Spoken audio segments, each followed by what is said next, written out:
자, 이번 시간에는 CSS가 활용될 수 있는 HTML의 그 요소들의 그런 그 다양한 스타일의 종류를 한번 살펴보도록 하겠습니다. 이전 시간에는 HTML 안에 그 CSS를 구현하는 세 가지 방법론, inline, internal, external 세 가지 방식을 썼는데요. 어떤 방식으로든지 간에 우리가 CSS 안에 그러니까 HTML 안에 있는 엘리멘트들의 다양한 스타일을 바꿀 수 있는데 대표적인 거 몇 가지만 살펴볼 겁니다. 일단 폰트, 그 글씨를 쓰니까요. 글씨의 그 색깔과 그리고 형태와 그리고 크기를 우리가 마음대로 바꿀 수 있습니다.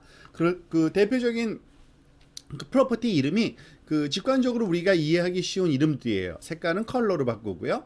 그 활자체는 폰트 하이픈 패밀리로 바꾸고요. 그 텍스트의 크기는 폰트 하이픈 사이즈로 바꾸면 됩니다. 자, 예제를 통해서 한번 살펴보도록 하겠습니다. 지금 보다시피 this is a heading, this is 패러그래프도 그렇고 헤딩도 그렇고 다 그 크기와 색깔과 폰트의 그 타입이 다 바뀌어 있네요. 물론 그 바디 태그 안에 H1과 P1 엘리멘트는 있지만 전혀 스타일 정보는 없는데 어디에 있어요? 이 위에다가 만들어 놓은 거죠. 그러니까 인터널 스타일 쉿을 사용한 겁니다. 즉 다시 한번 그 문법을 잘 기억하시면 헤드와 슬래시 헤드 사이에 스타일과 슬래시 스타일 안에다가 넣어놓는 거죠. 즉 H1은 그 대상이 되는 태그 이름 또는 엘리멘트 이름이죠. 그리고 컬러를 블루로, 폰트 패밀리를 버다나로, 폰트 사이즈를 300으로 줬더니 퍼센트로 줬더니 이렇게 크게 나타난 거고요. 그리고 여기서 빨강색 그리고 커리어 폰트 뭐 폰트 사이즈는 160% 정도 준 겁니다. 뭐 예를 들어서 다른 뭐 타임즈 폰트를 한번 써본다든지 색깔을 브라운으로 한다든지 여러분들이 다양한 그리고 160 대신에 한 120 정도 크기로 한다든지 다양한 사이즈를 우리가 바꿀 수가 있는 것을 알 수 있습니다. 자, CSS의 박스 모델이라는 게 있습니다. 무슨 말이냐면 그 HTML 안에는 모든 게 그 태그로 둘러싸여 있고 그 태그 하나하나는 엘리멘트라고 그러는데 그 엘리멘트는 그 보이지 않게 그 주변에 박스로 감싸 있다고 보시면 됩니다. 그 박스의 형태가 보여지지 않도록 되어 있을 뿐이에요. 근데 때때로 그 박스의 형태를 보면은 우리가 도움이 될 경우도 있고 그걸 시각적으로 활용할 경우도 있는데 예를 들어서 그 박스의 테두리를 우리가 이제 그 시각적으로 나타나게 한번 해보도록 하겠습니다. 그때 쓰는 게 보더라는 프로퍼티예요. 그 테두리라는 그 용어죠. 보더라는 프로퍼티. 예를 들어서 P 엘리멘트도 보더 프로퍼티를 이와 같은 방식을 우리가 그 숏핸드 표현 방식이라고 하는데 사실은 보더의 width, 보더의 스타일 그리고 보더의 타입인 거래요 아마 보더의 컬러 등등 다양한 프로퍼티가 있는데 시작이 똑같은 단어로 시작되는 프로퍼티는 그 이름을 다 안 써줘도 돼요. 그냥 보더 콜론 한 다음에 그 값을 나열만 해줘도 됩니다. 즉 그 너비는 1픽셀로 하고 그 타입은 솔리드 라인으로 하고 색깔은 블랙으로 하라. 그러면은 요 세 가지가 다 적용된 결과를 보여줍니다. 자, 지금 여기서는 패러그래프에 대해서만 이 보더가 보여주고 있는데요. 자, 패러그래프 P의 보더를 1픽셀, 솔리드, 파우더 블루로 했죠. 좀 명확하게 우리가 레드로 한번 해볼까요? 빨강색으로 하면 이 보더가 있는 거예요. 지금 이 주변에. 그리고 솔리드 라인 대신에 대시드 라인, 파선으로 한번 그려볼까요? 그리고 1픽셀 대신에 3픽셀 하면 두꺼운 3픽셀 굵기의 그런 보더 라인이 생기는 거죠. 이와 같은 방식으로 보더를 줄 수 있고 물론 패러그래프만 줄 수 있는 게 아니라 내가 H1에다가 주고 싶다 그러면 H1에다가 그 엘리멘트 이름을 바꾸면 되겠죠. 이런 식으로 적용이 가능합니다. 근데 보더를 사용할 때 또 추가적인 정보를 우리가 또 줄 수가 있습니다. 패딩 정보와 마진 정보라는 건데 패딩은 보더 안쪽에 그리고 마진은 보더 바깥쪽에 그 여백을 주는 거예요. 한번 봅시다. 지금 보다시피 this is a paragraph에 보더가 있고요. 보더와 이 컨텐츠 내용물 사이에 그 안쪽 여백이죠. 그것을 패딩으로 줬습니다. 30픽셀 주니까 이렇게 위아래 좌우 동일한 크기로 주기 때문에 이런 거고요. 너무 크네요. 그죠? 한 10픽셀 정도로 줄여볼까요? 한 요 정도로 위아래 좌우에다 10픽셀 정도의 패딩을 주는 거고요. 다음 이그젬플에서 있지만 한번 직접 여기서 마진을 한번 줘볼까요? margin 마진 20px 한번 줘볼게요. 그러면은 어디가 위아래 좌우에 마진이 생기는 겁니다. 마진은 지금 보세요. 여기 보면은 그 패딩을 우리가 지워버릴게요. 커멘트 아웃 하는 방법은 이렇게 슬래시 두 개를 쓰면은 주석 처리가 되고요.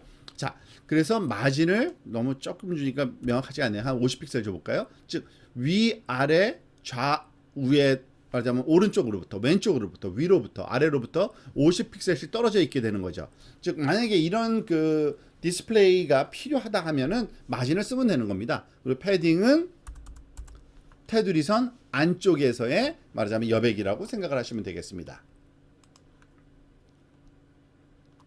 단위는 당연히 px 픽셀 단위를 사용하시면 되고요. 자, 지금 그 앞에서 봤던 것은 아주 간단하지만 몇 가지 그 엘레멘트에 대해서 그 엘레멘트들은 다 동일한 프로퍼티를 갖도록, 그러니까 스타일 프로퍼티를 갖도록 해주는 거죠. 근데 때때로 그 모든 동일한 그 엘레멘트들을 예를 들어서 패러그래프면 모든 패러그래프를 또는 H1 엘레멘트면 모든 H1 엘레멘트를 동일하게 주고 싶지 않고 특별하게 특정한 엘레멘트만 특별한 스타일을 갖게 하고 싶을 때가 있습니다. 그럴 때 그 요소를 지정하는 방식이 두 가지가 있어요. ID 방식이 있고요. ID 속성, 또 하나는 클래스 속성을 쓰는 겁니다. 이걸 속성이라고 그러는 이유는 뭔지 다 아시겠죠? 즉 해당 엘레멘트에다가 이 그 클래스라는 그 이름 쓰고 이퀄 값을 주면 이건 클래스 속성인 겁니다. 어트리뷰트인 거예요. ID도 마찬가지예요. ID 속성이에요. 쓰는 방법은 이렇습니다. ID 같은 경우에는 그 ID를 지칭하는 방식으로 이렇게 파운드 사인 다음에 P01 하면 요거는 ID의 이름인 거예요. 그러니까 어디든지 그 ID 이름을 가지고 있는 데에서는 얘를 요 스타일을 적용할 수가 있는 겁니다. 자, 볼까요? 자, 지금 보세요. 파운드 사인 P01 한 다음에 컬러 블루를 줬습니다. 그리고 이 그 P01을 어디다 줬나요?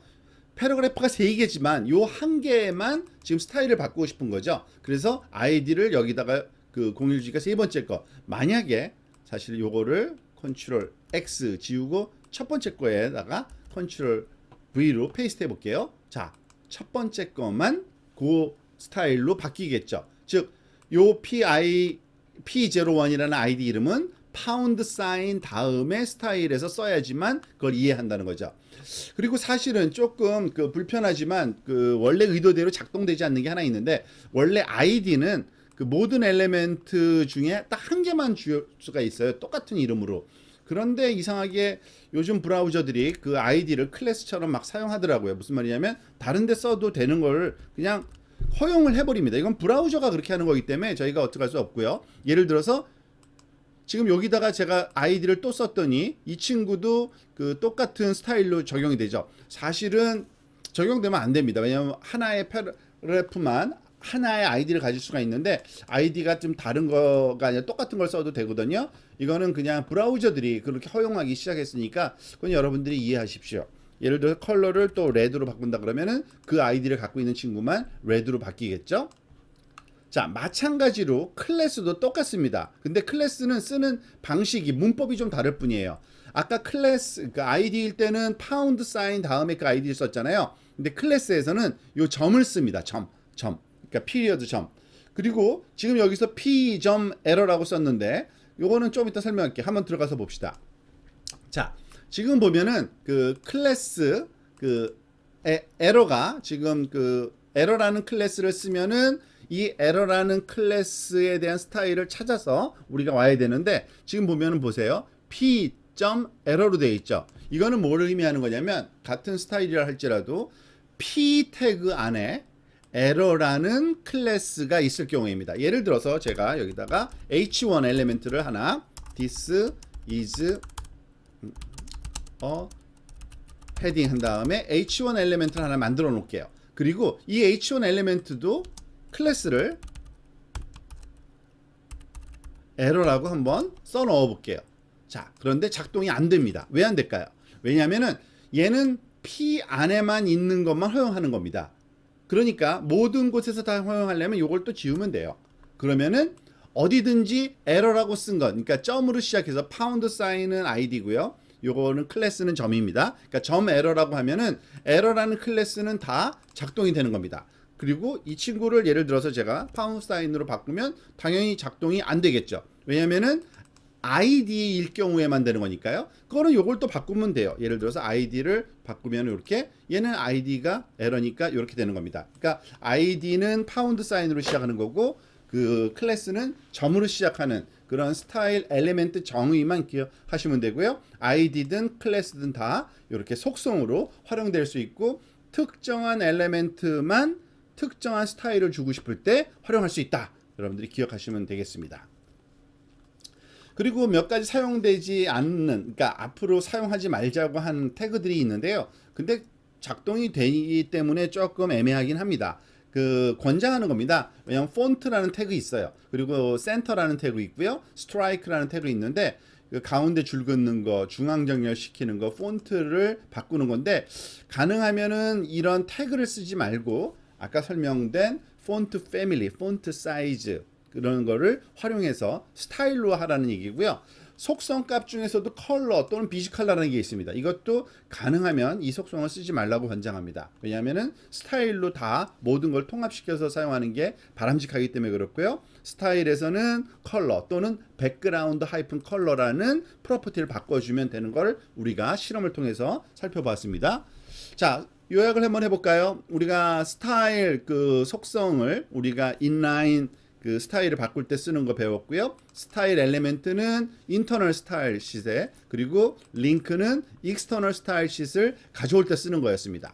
그리고 헤드 안에다가 요 스타일 엘리멘트와 링크 엘리멘트를 집어넣으면 됐죠. 그리고 여러 가지 프로퍼티가 있었는데 컬러, 폰트 패밀리, 폰트 사이즈 다 폰트에 관련된 거고요. 보더, 패딩, 마진은 그 모든 엘리멘트 주변을 둘러싸고 있는 박스에 그 소위 테두리 그리고 테두리와의 내부 거리 그리고 외부 여백을 얘기한다고 우리가 그 실험을 해봤습니다.